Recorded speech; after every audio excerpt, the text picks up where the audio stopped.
ವಿಶ್ವ ಮಹಿಳಾ ದಿನಾಚರಣೆಯ ಹಾರ್ದಿಕ ಶುಭಾಶಯಗಳು.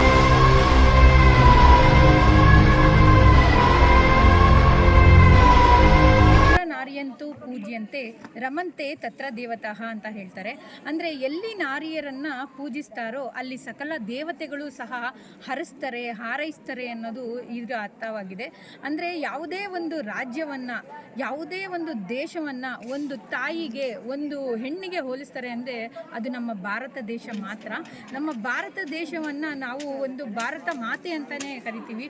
ಯಾಕಂತಂದರೆ ನಮ್ಮ ಭಾರತ ದೇಶದಲ್ಲಿ ಹೆಣ್ಣಿಗಿರುವಂತಹ ಸ್ಥಾನ, ಗೌರವ ತುಂಬ ದೊಡ್ಡದು ಅನ್ನೋದು ಈ ಮೂಲಕ ಇಡೀ ಜಗತ್ತಿಗೆ ನಮ್ಮ ನಾಯಕರುಗಳಾಗಿರ್ಬೋದು, ನಮ್ಮ ವೀರ ವನಿತೆಯರಾಗಿರ್ಬೋದು ಸಾರಿ ಹೇಳಿದ್ದಾರೆ.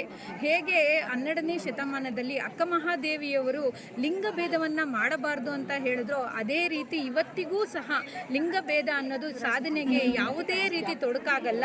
ಸಾಧನೆ ಅನ್ನೋದಕ್ಕೆ ಲಿಂಗಭೇದ ಅನ್ನೋದು ಅಡ್ಡ ಆಗಬಾರ್ದು. ಮಹಿಳಾ ದಿನಾಚರಣೆ ಬರೀ ಕಾರ್ಯಕ್ರಮ ಮತ್ತು ಒಂದು ಆಚರಣೆಗೆ ಸೀಮಿತವಾಗ್ದಿರ ಅಲ್ಲಿ ಮಹಿಳೆಯರ ಸಬಲೀಕರಣ ಆಗಬೇಕು ಅಂತ ಹೇಳ್ಬಿಟ್ಟು ಈ ಒಂದು ಕಾರ್ಯಕ್ರಮದ ಮೂಲಕ ಏನು ಸಾರಿದ್ದಾರೆ ಅದನ್ನ ಬರೀ ಅವರು ಬಾಯಿನಲ್ಲಿ ಹೇಳಿಲ್ಲ, ನಮ್ಮ JDS ಗಣ್ಯರು ಬಾಯಿನಲ್ಲಿ ಹೇಳಿಲ್ಲ. ಮೊದಲು ಯಾವುದೇ ಒಂದು ಚೇಂಜಸ್ ಅನ್ನೋದು ಬರಬೇಕಂದ್ರೆ ಅದು ತಮ್ಮ ಮನೆಯಿಂದ ಬರಬೇಕು ಅನ್ನೋದು ವಾದವಾಗಿರುತ್ತೆ.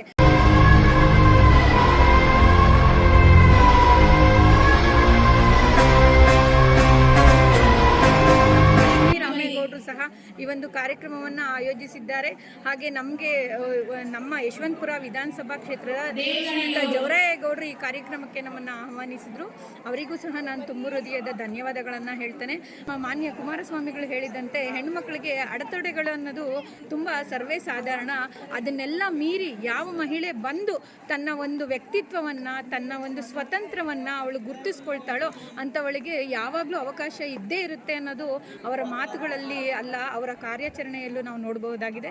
ಈ ಮೂಲಕ ನಾನು ಎಲ್ಲ ಮಹಿಳೆಯರಲ್ಲೂ ಹೇಳೋದಿಷ್ಟೇ, ಧೈರ್ಯ, ಸಾಹಸೆ, ಲಕ್ಷ್ಮಿ ಅಂತ ಏನು ಹೇಳ್ತಾರೆ ಆ ವಾಕ್ಯಗಳನ್ನು ಎಲ್ಲ ಮಹಿಳೆಯರು ತಮ್ಮ ಗುಣಗಳಲ್ಲಿ, ತಮ್ಮ ಸ್ವಭಾವದಲ್ಲಿ ಅಳವಡಿಸ್ಕೊಳ್ಬೇಕು ಅಂತ ಈ ಮೂಲಕ ನಾನು ಕೇಳ್ಕೊತಾ ಇದ್ದೇನೆ. ಜೈ ಹಿಂದ್, ಜೈ ಕರ್ನಾಟಕ ಮಾತೆ.